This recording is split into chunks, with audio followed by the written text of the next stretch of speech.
When we talk about rational functions, from the word ratio, you immediately think division, right? And you know that division by zero is undefined.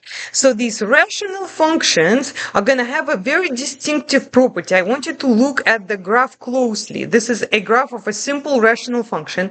Now imagine that you are traveling on the graph and you are trying to approach the red line.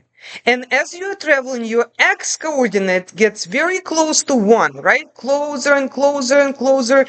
But it never actually going to become 1 because at 1, it will be a division by 0, which is not defined. What is happening to the graph? This is called behavior around an asymptote. So this red line where the graph has to break, right? It stops. It cannot go. It cannot get to that red line. It's trying to, but it cannot ever reach it. Okay? This is called a vertical asymptote. Okay, so let me write it down. Vertical asymptote. Now, every vertical line, remember, vertical line has equation x equals something. What is the equation of that red line? X equals 1, right? Because right here, this is 1.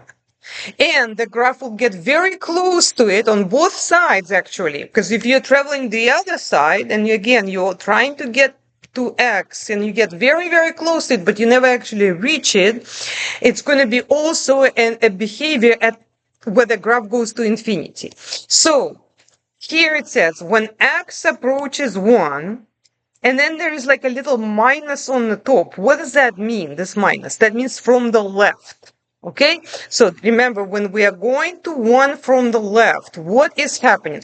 Remember that on the bottom you always have negative infinity, on the top you always have positive infinity. So if you're going to 1 from the left hand side, you're going to go down to negative infinity. Okay, so this right here will be negative infinity. Okay, now what happens when you are going to 1 from the right side? Again, follow the green dots.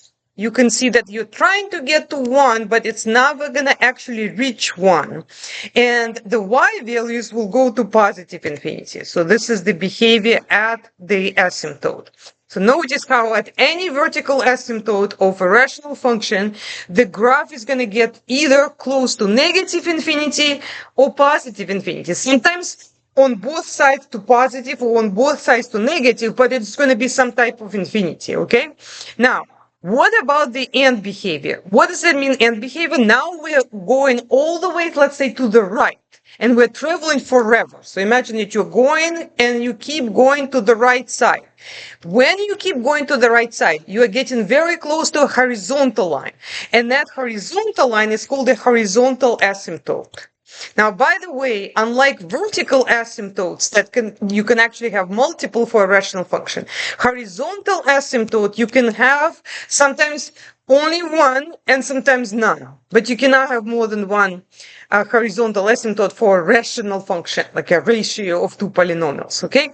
Now, horizontal asymptote will be a horizontal line, and it'll have an equation y equals something. Well, what is the something? You can see the green dots are getting close to what y value. What is the equation of that green line? Well, the green line is y equals -2, right? Because it's -2, -2, -2, -2. That's your horizontal asymptote.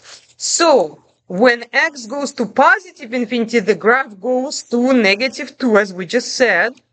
And when the graph goes to negative infinity, remember, it's got to be the same number for rational functions. It's also going to go to -2 here.